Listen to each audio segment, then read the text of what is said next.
Olá, turma do 8º período. Estamos aqui novamente para mais uma aula na disciplina de profissionalização docente. Então, na aula de hoje, eu primeiro quero chamar a atenção de vocês para o nosso prazo das avaliações bimestrais que terminam hoje. Então, na aula passada, eu conversei um pouco com vocês sobre o CPEDUC, que nós tínhamos participado, e deixei com vocês a avaliação bimestral, que era para ser respondida até hoje.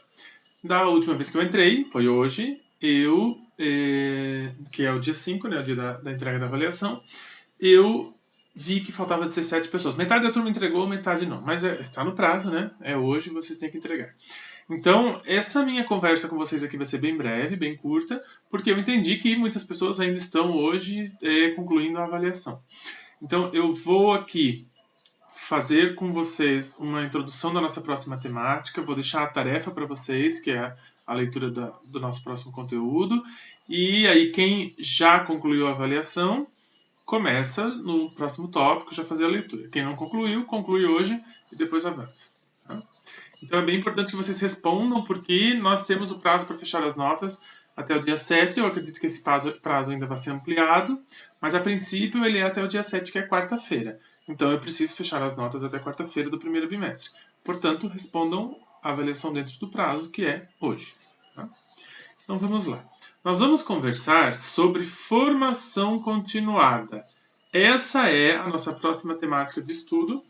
Nós falamos bastante no primeiro bimestre sobre desenvolvimento profissional, sobre o início da docência, sobre as fases pelas quais os professores passam na carreira. E dentre essas fases, a gente apareceu em vários momentos, a ideia de formação inicial e formação continuada. Então, a formação inicial, para vocês, ela já está mais fresca, né? Vocês já sabem mais do que se trata, porque vocês estão concluindo, nesse momento, a formação inicial de vocês, que é o curso superior, que é o curso de graduação.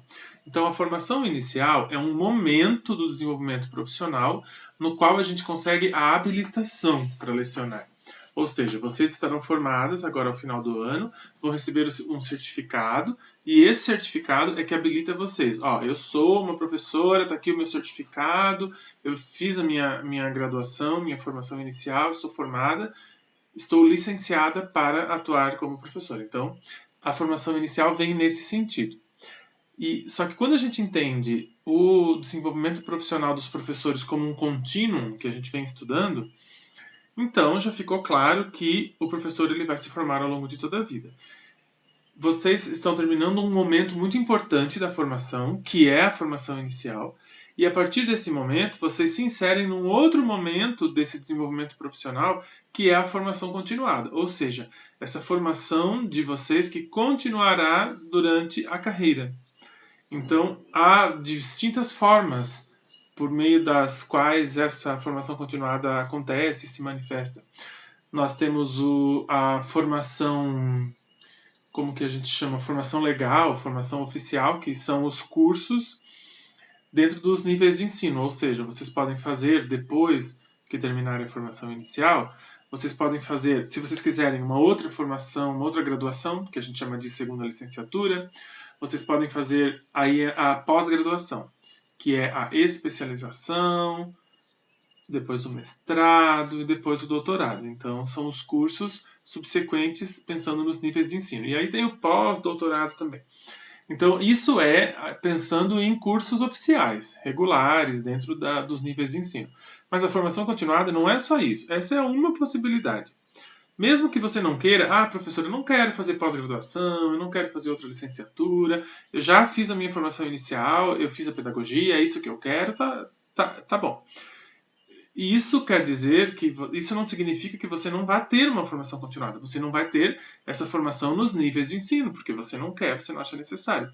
Mas ainda assim você terá uma formação continuada por meio de cursos, palestras, oficinas, eventos, a formação em serviço que a gente fala, que é uma formação continuada, que é aquela formação que você vai aprendendo com o trabalho, a formação que você tem também na própria escola, que o texto que nós vamos ler para a aula de hoje é bem voltado para isso, ou seja, você tem a coordenadora pedagógica, a supervisora da escola, elas vão organizar reuniões pedagógicas, elas vão organizar cursos, a rede na qual você trabalha vai te oferecer uma palestra.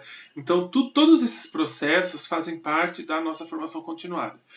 E, então, não tem como o professor não se envolver na formação continuada, ele sempre vai se envolver. A diferença é que alguns vão se envolver mais e outros vão se envolver menos. Mas sempre haverá, porque não é, em alguns casos, opcional. Muitas vezes, as próprias redes de ensino nos fornecem a formação, e aí é no horário de trabalho, a pessoa acaba fazendo. Daí a importância de que as escolas e as redes de ensino também ofereçam a formação, porque aí não fica só na dependência do profissional, porque a gente sabe que tem profissionais que vão se envolver com a sua formação continuada e outros não. Por isso que é sim uma demanda também das redes e das escolas, das instituições oferecer essa formação continuada dentro do serviço, dentro do horário de serviço. Então essa é a nossa próxima temática. Essa formação ela é inerente à profissão, então se você é uma professora, se você é um professor, você terá uma formação continuada ao longo da carreira. Em alguns casos, uma excelente formação continuada, com muita motivação pessoal, com muito incentivo dos locais de trabalho, das políticas públicas. Em outros casos, uma formação continuada mais precária, mas haverá. E é essencial que a gente discuta quais são os objetivos dessa formação continuada, o que muda da formação continuada para aquilo que eu já vi e já experienciei na formação inicial. É importante que a gente discuta isso e, principalmente, a quem compete essa formação, ou seja, de quem é a responsabilidade pela formação continuada do professor. E aí é claro que eu já adianto, vocês vão ler muito e muitas vezes a gente reproduz esse discurso também. Eu vejo algumas estudantes da pedagogia, ainda na graduação, reproduzindo esse discurso de que a formação continuada é responsabilidade do professor. Ela é responsabilidade do professor em parte, mas ela também é responsabilidade da instituição na qual o profissional atua e também é responsabilidade do setor público por meio das políticas públicas. Não é só responsabilidade do professor. Até porque, digamos que eu sou professor lá da rede municipal de Joinville. A formação continuada é por minha conta. Eu que tenho que correr atrás. Estou dando um exemplo fictício. A rede municipal não está oferecendo nenhuma formação, mas eu quero continuar estudando. Aí eu vou fazer uma especialização em alfabetização, eu vou participar de um evento sobre educação inclusiva, eu vou fazer um curso de Libras, tudo isso para minha formação continuada. Só que a rede municipal está percebendo que ela precise que eu aprimore as minhas práticas didáticas de ensino. Só que a formação continuada que eu estou fazendo não está sendo voltada para isso. Está sendo voltada para a inclusão, para a alfabetização, para outras coisas. Aí vem a necessidade de que a própria rede ou a própria escola, a própria instituição que eu atuo, que essa instituição forneça também uma formação com vistas àquilo que a escola ou a instituição ou a rede acha que é mais importante naquele momento. Porque se fica só a critério do professor, cada um vai investir no que gosta na formação continuada. E muitas vezes o que eu gosto, o que desperta o meu interesse, não é aquilo que a rede está esperando de mim. Por isso que as duas coisas têm que acontecer. Tem que haver uma formação continuada oferecida pelas redes, com base naquilo que a rede acredita que é necessário, e também, claro, ouvindo os professores e por aí vai. E, paralelamente, caminha uma formação continuada, que é aquilo que o profissional escolhe para ele, aquilo que ele gosta, aquilo que é do interesse dele. Então, a formação continuada ela é, em parte, responsabilidade do professor, em parte, responsabilidade das instituições, por meio das políticas públicas ou das políticas institucionais, se for uma instituição privada.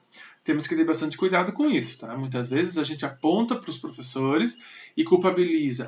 Porque aquele professor não se atualiza, porque aquele professor há anos não faz um curso, há anos não... Talvez ele faça aquilo que é do interesse dele. E também há aí uma demanda muito importante das redes e das políticas públicas para que elas também forneçam aquilo que elas acreditam ser importante para os seus profissionais. Tá? Não é nem só responsabilidade das instituições e também não é só responsabilidade do professor. Então, isso é importante que a gente discuta a partir desse texto que nós vamos trabalhar. O texto base é esse aqui, gente. É um capítulo de um livro. O título do texto, do capítulo que nós vamos ler, é esse aqui, ó. A necessidade da formação continuada no espaço escolar. A importância de refletir a prática. Então, esse texto ele vai focar mais naquela formação continuada que acontece na prática cotidiana lá na escola. Então, eu sou lá professor, trabalho numa escola, então aquilo que eu vou aprendendo com o meu trabalho, aquilo que eu vou aprendendo com os meus colegas, aquilo que eu vou aprendendo nas reuniões pedagógicas, aquelas formações que a própria escola me fornece ali no meu local de trabalho. Então, esse texto, ele foca mais nessa modalidade de formação continuada. É claro que a gente vai ampliar a nossa discussão, mas que fique claro para vocês que o texto vai nessa perspectiva. Tá? Então, são dois autores, a Patrícia Signor e o Celso Hugo Rems.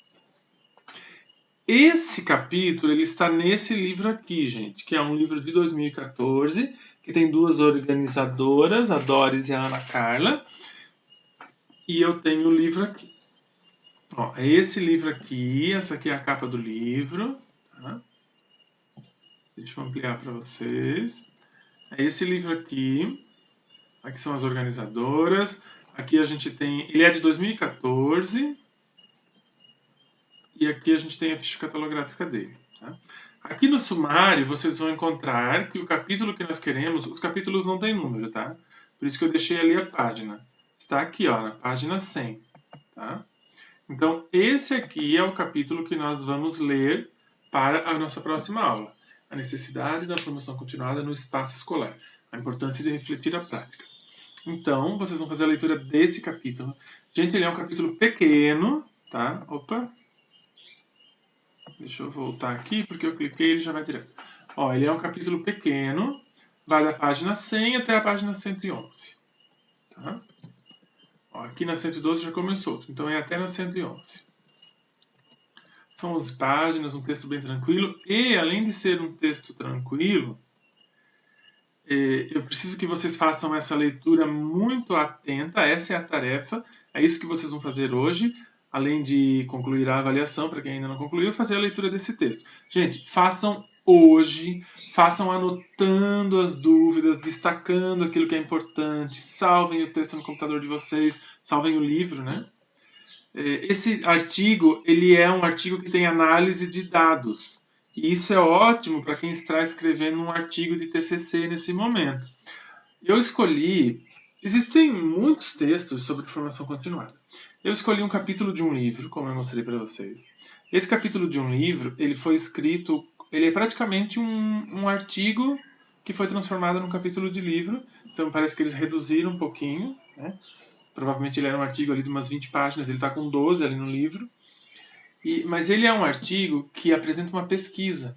E ali explica como que foram coletados os dados, quem participou, que tipo de análise de dados que foi realizada. Eles trazem as falas dos sujeitos, eles fazem uma análise bem clara e bem parecida com as análises que vocês estão fazendo agora ou nos artigos de TCC de vocês. Por isso que eu escolhi esse texto e não escolhi outros textos. Então, leiam, porque o benefício vai ser duplo. É um texto para a nossa disciplina e é um texto que vai ajudar vocês a entender como que faz a análise.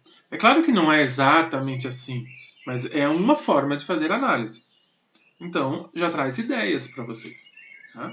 Leiam, o texto é bom, o texto é ótimo, ele é uma temática da nossa disciplina e ajuda vocês no TCC. Eu estou sempre fazendo essas escolhas de texto que contribuam para esse momento do TCC de vocês. Anotem, façam todos os registros, porque a gente vai conversar na próxima aula ao vivo sobre esse texto, sobre esse conteúdo e também sobre o conteúdo que a gente fez a avaliação agora, que foi a identidade docente. Só que, gente, tem um porém. Na segunda-feira que vem, a princípio não haverá aula, porque é feriado, né? Dia 12 de outubro, é um feriado nacional. É um feriado religioso num país que é laico, mas é um feriado. Fica a crítica, é um feriado, né, no dia 12 de outubro, ali, dia de Nossa Senhora, mas a gente só lembra não, mas muitas pessoas lembram que é dia das crianças, né? Mas não deixa de ser um feriado religioso. E então a gente não tem aula na segunda-feira, tá lá no calendário acadêmico. Eu até perguntei para nossa gestora, fui conferir, mas eu ainda não obtive a certeza. Mas está lá no calendário, qualquer coisa, se mudar eu aviso vocês. Então essa nossa discussão ela vai ser no dia 19, numa aula ao vivo, na qual nós vamos abordar um pouquinho mais, eu só quero ouvir vocês e eu vou querer ouvir vocês, lá no dia 19, tá? Sobre a avaliação que a gente fez agora, nas perguntas ali sobre identidade docente, e o nosso conteúdo de hoje, que é a formação continuada, esse texto. Então, no dia 19, agendem-se, eu quero todas presentes, eu quero vocês com a câmera aberta, eu quero vocês falando, porque eu quero ouvi-las. Eu vou chamar nome por nome para perguntar se for necessário, tá? Então, é bem importante a participação de vocês. E eu acho que era isso que eu tinha para conversar. Hoje, né, caso vocês tenham alguma dúvida, por favor, me procurem. Vocês têm meu e-mail, meu telefone. A ideia hoje é que vocês concluam a avaliação, porque eu tenho só mais 2 dias para fechar as notas, e que vocês façam a leitura do nosso conteúdo de hoje com todos os registros para o encontro ao vivo no dia 19, porque semana que vem é feriado. Tá bom? Qualquer coisa, por favor, me procurem, e eu desejo uma ótima semana para vocês e até mais. Espera aí que eu não estou conseguindo fechar.